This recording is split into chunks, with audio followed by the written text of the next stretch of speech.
it's fun for me. So I kind of take it as like a fun activity, a hobby. I think when you're comfortable in what you're wearing, in your own skin, in who you are, then sexy can be coming through you. Again, the fact that I feel comfortable in it. Pieces are sort of interchangeable. I can wear them dressed up, dressed down, but ultimately, even if you're just wearing them on their own, they're comfortable. It's something you can move in, you feel like free in it. People should never wear something they don't like or they don't feel comfortable in. 1 year later. Victoria's Secret & Company shares dropped in late trading as U.S. sales declined. Total sales in its North America stores fell 8.5% in the third quarter, although international sales remained strong. Earnings per share were 29 cents in the third quarter, which is below the 81 cents reported in the third quarter of 2021. Victoria's Secret said its sales performance reflected a cautious customer in a challenging economic environment. The shares fell to 1.6% to $45 in after-hours trading. For all things money, visit benzinga.com. All right, guys, so we got to talk about another get woke, go broke controversy that we've seen so much of when it comes to these woke companies like, Netflix, Disney, companies that have suffered tremendously because they've decided to cater to 0.1% of the population instead of catering to the broad demographic of people who actually make up this country. And again, when you're trying to cater to such a small but loud minority, what ends up happening is that money talks and everything else walks, right?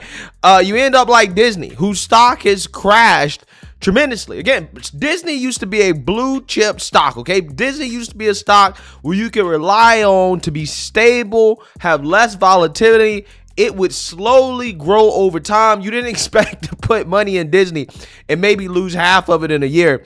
It used to be like that, but now, again, Disney is, again, I don't know what Disney is, right? Disney is going through some things, okay? Netflix is going through some things. Then Netflix is trying to straighten up a bit, but who knows, right? They still, in some aspects want to appeal to the woke audience. And I just don't know why companies believe that this is the way to go. Because time and time again, we've seen that it is failed. I mean, look at the woke sports leagues, right? They tried to go woke, specifically after George Floyd, the NBA and the NFL. But the fans told them through, ticket sales, through watching television that, hey, we don't like this. We don't want to hear the Black national anthem or see people kneeling for the national anthem, while we're trying to watch some football, right? We're trying to get away from politics. We didn't turn on the NFL to see CNN, right? And lo and behold, 2-3 years later, that is non-existent, right? It's not there anymore. Or put it this way, it's still there. However, it's not in the spotlight. They're not putting it in your face anymore like they used to, okay? It's not in your face as much as it used to be. Well, why is that? It's because it's not profitable. You can't make money out of this stuff. People don't want to see it.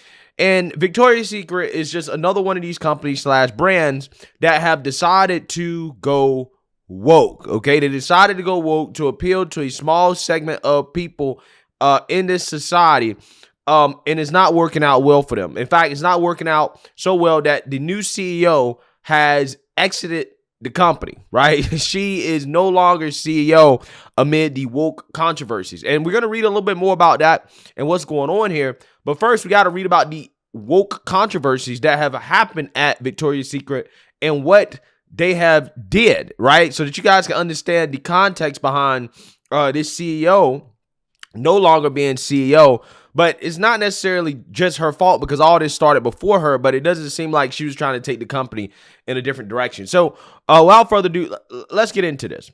Last year, undergarment retailer Victoria's Secret was in crisis. Sales were down, stores were closing, and activists having accused the company of everything from transphobia to deforestation had badly damaged the brand. Executives huddled together and designed an ambitious turnaround plan. They would spin off the company into a separate entity, denounce previous leadership as racist and misogynistic, and adopt a new marketing strategy that would focus on diversity, equity, and inclusion instead of physical beauty. Yeah, so they went woke, right? They went woke.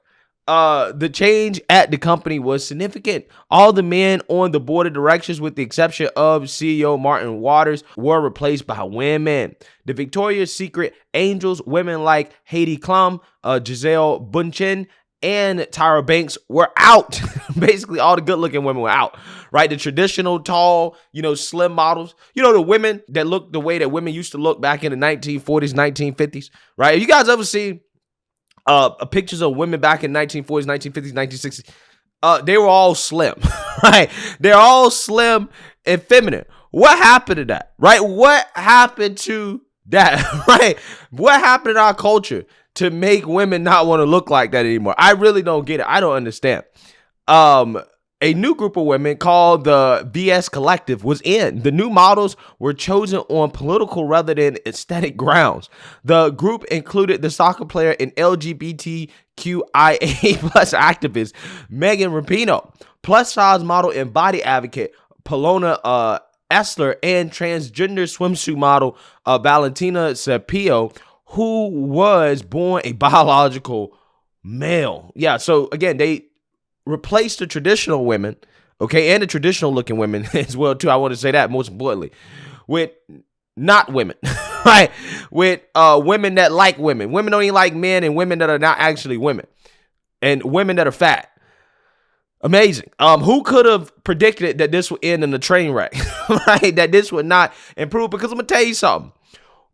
Here's the thing about these woke revolutionaries.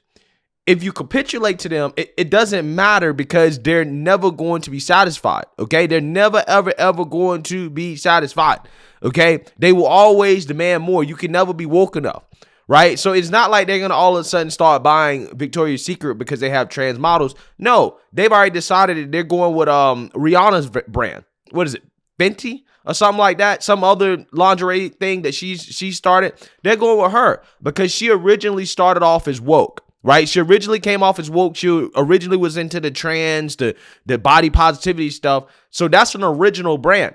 Victoria's Secret should have doubled down on traditional stuff, right? They should have went out to more conservative women who I'm pretty sure like to dress sexy for their husband. Just because they don't like to, expose themselves in public, they like to dress more modestly in public, doesn't mean that they don't like to buy lingerie and dress sexy for their husbands.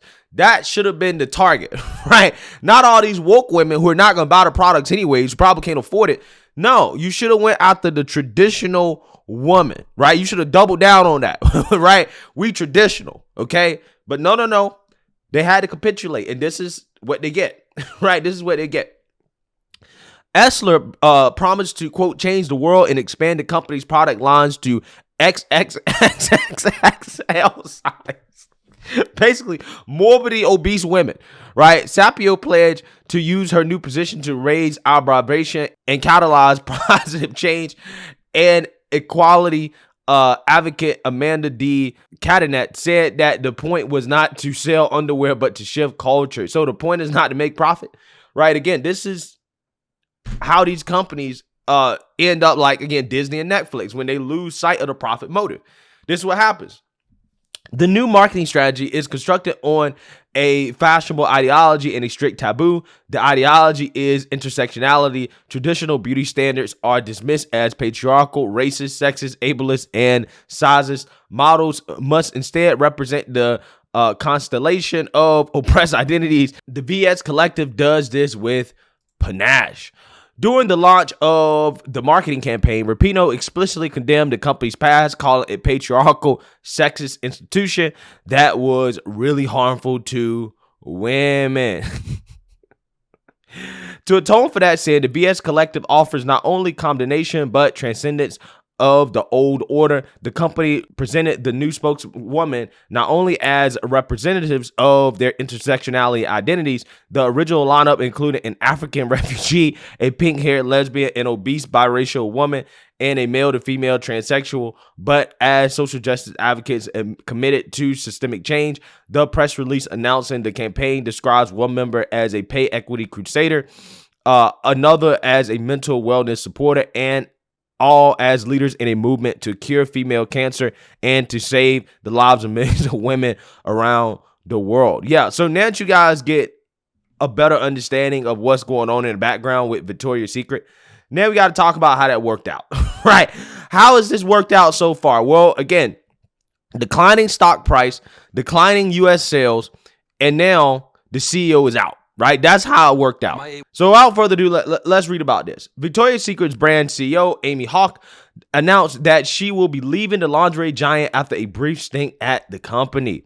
Quote, Amy Hauk will be stepping down as CEO of Victoria's Secret and Pink in order to spend more time with her family in Florida, the company said in a statement to Fox News Digital.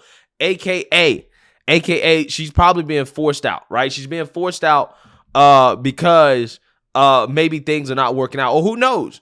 Maybe, just maybe, she was pushing back against the wokeness, right? But either way, she wasn't necessarily doing a good job of turning this brand around. U.S. sales are still suffering. So, hey, it is what it is. She got to go, right? She got to go. They just let her go out on her own terms from a PR standpoint rather than saying that she was fired. The once loving brand has had a tumultuous few years with an attempted rebranding that implemented woke policies like removing the iconic angel models as well as the yearly fashion show. In 2020, Victoria's Secret announced that it would permanently close around 250 stores in the U.S. and Canada after considerable profit loss. On Tuesday, shares fell sharply following the SEC's filing revealing the departure of Hauk. Shares of the lingerie manufacturer fell 5.65%. Hauk notified the company of her decision on December 27, 2022. Hauk is scheduled to depart the company on March 31st. The current CEO of Victoria's Secret & Co., Martin Waters, will add Hauk's responsibility to his own, the statement added. In 2021, Victoria's Secret became a publicly traded company after it was spun off from L Brands, which also owned Bath & Body Works. Hauk, who was an employee for L Brands since 2008, took over Pink in 2018 and was promoted to brand CEO at Victoria's Secret last July. Yeah, so apparently, she either didn't do a good job, or maybe she was like, this is too tough, right? This is too hard for me to turn around. Let me dip. Regardless, as we can see here, this is another get woke, go broke marketing brand strategy not working out well. Again, this is why you should stick with marketing to most of society, right? Traditional part of society, traditional women. They should have doubled down on that, and they should have explicitly came out and said, we're not bending the knee to these people, right? We want women to be fit, friendly, and feminine, right? They should have went the Kevin Samuels route, okay? Took his advice. And we're going to market to those type of women because there are women that want to be that way, even if they don't look like Victoria's Secret models.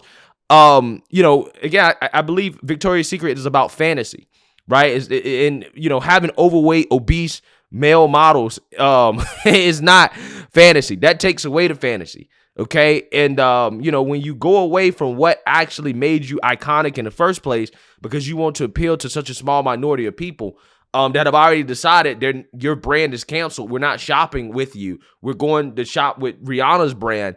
Then, you shouldn't be surprised that this is what happens. Again, I don't know why these companies are so afraid to market to conservative women, right? Or conservative audiences. Conservatives have money too, just like probably more money than the wokes, right? So again, I really don't get it. I really don't understand it. But hey, this is corporate America. Another get woke, go broke story from a brand that tried to capitulate to the woke mob. However, they learned the hard way that you can never be woke enough. So let me know what you guys think. Make sure you like, comment, and subscribe. Most importantly, share a Black conservative perspective. Peace.